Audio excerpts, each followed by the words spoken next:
Now, cerebrospinal fluid is made of proteins and salts in solution. And proteins and salts in solution have a charge. When you drop them in solution, they have a negative or positive charge. So now when you begin to inhale and you begin to pull that cerebrospinal fluid up towards your brain and you accelerate those charged molecules, according to physics, when you accelerate a charged molecule, you create a invisible field called an inductance field. So now there's information going from your brain to your body and from your body to the brain all the time. But when you do this breath and you start accelerating those charged molecules, you create this inductance field moving in a certain direction, and all of a sudden, all that energy from those lower centers start moving up to the brain.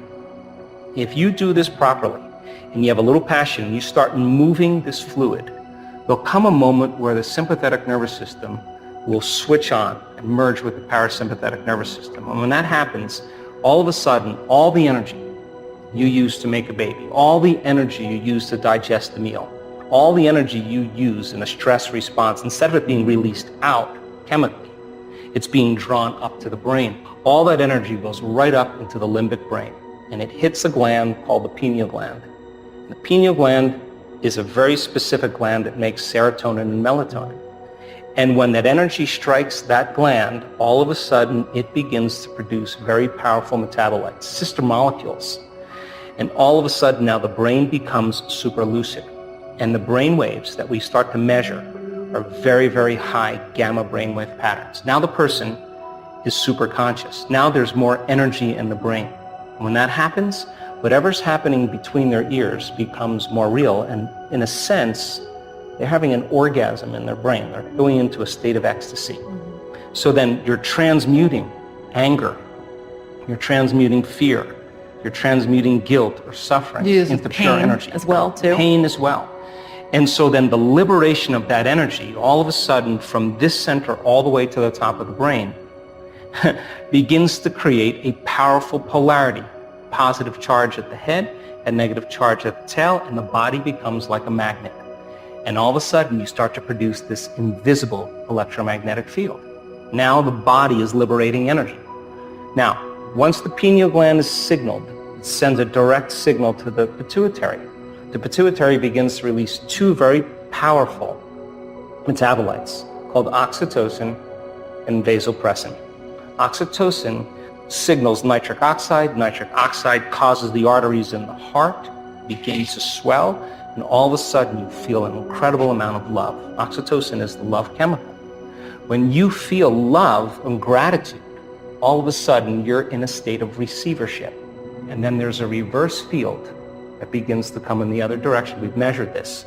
And that second chemical is called vasopressin. And what vasopressin does is it causes the cells to draw water. So people with chronic bladder infections, people with diverticulitis, people with food allergies, and they do the same breath, and it's just the liberation of energy. And once that energy starts to move and it starts to travel up to the brain, we've measured this on so many brain scans, we can actually predict when it's going to happen. Well, the pineal gland sits right at the base of the third ventricle. And inside the pineal gland are these tiny little calcium carbonate crystals. They're stacked rhombohedrons.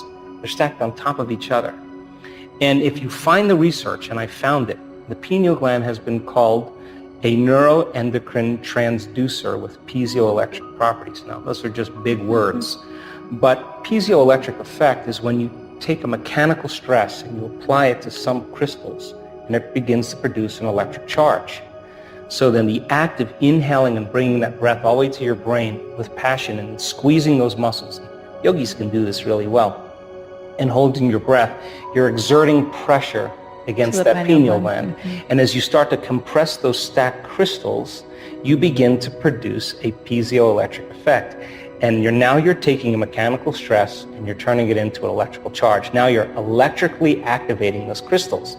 And those crystals are very sensitive to frequency. And all of a sudden, when they become electrically activated, the pineal gland becomes like a radio antenna. And now it can pick up frequencies faster than the speed of light. Now, why is that important? Because your pineal gland right now is determining whether there's enough light in this room, and if there's enough light in this room, it'll make a neurotransmitter called serotonin. And serotonin gets your brain up and awake, and you can function with conscious awareness, but when the light diminishes and there's an inhibition of light, serotonin is transmuted into melatonin. Melatonin is the nighttime neurotransmitter. It helps us to go to sleep.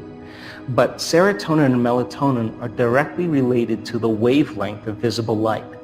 So then we're producing certain rhythms and chemicals in our normal waking day based on our environment. But when the pineal gland becomes electrically activated, it literally begins to produce a resonant electromagnetic field. And now that begins to send a signal out, and those crystals stretch until they can't stretch anymore, and then the field reverses and it compresses those crystals, and all of a sudden you have a little antenna right up in your pineal gland. And now it can pick up frequencies that are faster than the wavelength of light. That's called the quantum. And all of a sudden now it will pick up a frequency and transduce. And a transducer is like a television. It takes a frequency and turns it into a picture. And all of a sudden the person has an inner vision. And that inner vision is more real than the world we're sitting in right now. And melatonin then starts to turn into some very powerful chemicals. One of them, or two of them, are the most powerful antioxidants known to man. Anti-cancer, anti-aging, anti-heart disease, anti-stroke, anti-neurodegenerative, anti-inflammatory. Another chemical is the same chemical found in hibernating animals. No sex drive, no appetite, no preoccupation with the outer world. The inner world starts to become more real. The body moves into stasis. It's the same chemical where the caterpillar becomes the butterfly.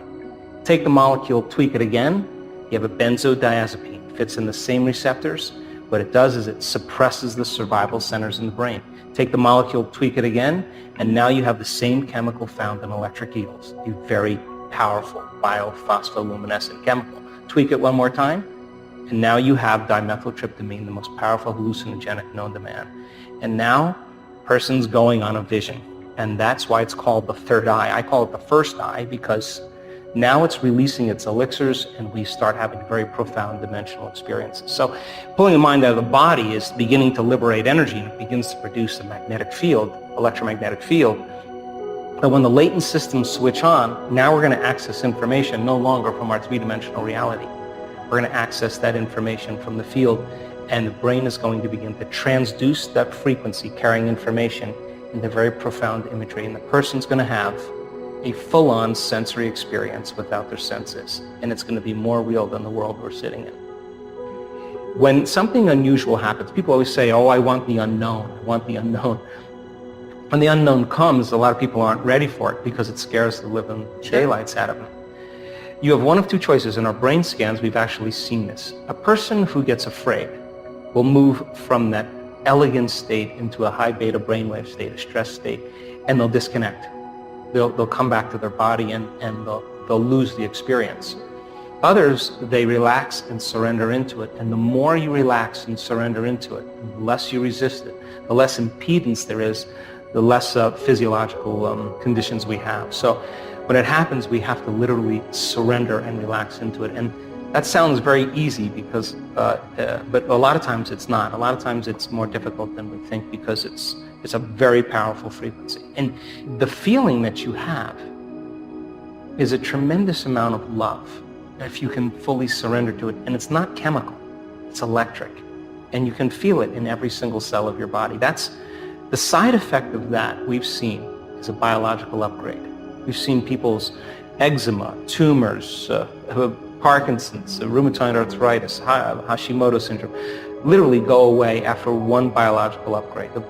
All disease is lowering the frequency, an incoherent message. And you can say in that moment, when that latent system switches on and those microtubules start vibrating, you feel such a level of coherence and order. You feel connected to something greater that you want to have that experience again. And so then the next time you do that breath, you have more intention, you have more passion, and you're literally drawing that energy up into your brain. And literally, one woman said her brain scan was off the chart. She said, another one of these and I don't need a husband. I mean, she had so much energy in her brain. It was a full-on ecstatic experience. So people are doing it, and the side effect is that the body begins to change dramatically. If you could use the same muscles right now, contract the muscles you use for elimination, front and back, and you were to lift those muscles up, you would be lifting up your pelvic floor, your perineum. Those are the muscles we're going to use to contract the energy related to the first center. If you were to pull your abdomen in and touch your belly button to your spine, you would be contracting the second center, where you would begin to milk the energy out of the second center. If you contract your upper abdomen, now you're contracting the muscles that are related to that center. The act of inhaling through your nose while you contract those muscles, coupling those together, is the act of pulling that energy. Where do we want it to go? Right to the top of our head. So if you took your finger and you were to place it on the top of your head and work your finger now in there, and then take your finger away, if you can keep your attention there, where you place your attention is where you place your energy. So that's your target. So the idea then is to close your eyes and to inhale, and at the exact same time that you inhale, to lift those muscles up and in, and with the intention of pulling the mind out of the body and liberating energy, pulling that energy all the way up into your brain. As you inhale, one slow, steady breath. Follow it from your perineum, through your lower abdomen, through your upper abdomen, through your chest, through your throat, through the brain, all the way to the top of your head. And when you get to the top of your head, hold your breath and now squeeze those muscles a little bit more and just pump that fluid up against the back of your brain and hold it. And then you exhale, relax, and feel. Now, in the beginning, when you learn anything, you have to practice it and it's mechanical. But as you keep practicing, it'll become more intuitive and less step by step. It'll become one motion. So the act is inhale at the same time, perineum, lower abdomen, upper abdomen. And as you inhale, you follow that breath all the way up through your chest, through your throat. Keep inhaling through your brain to the top of your head. When you get to the top of your head, drop your shoulders down, straighten your spine, squeeze those muscles a little bit more. Put your attention on the top of your head and just push that fluid a little bit, compressing the crystals of the pineal gland. Hold for a few seconds and then relax and feel it in your brain. Now, I would recommend when you do this to play some music that has no lyrics, but has some drums or has some music that you can interpret as the movement of energy. If the energy strikes your brain, don't be afraid of it. It's just the liberation of energy. Let it happen. Take a moment, keep your eyes closed, and do it again. I would recommend 5 minutes in the beginning and work your way up to 10.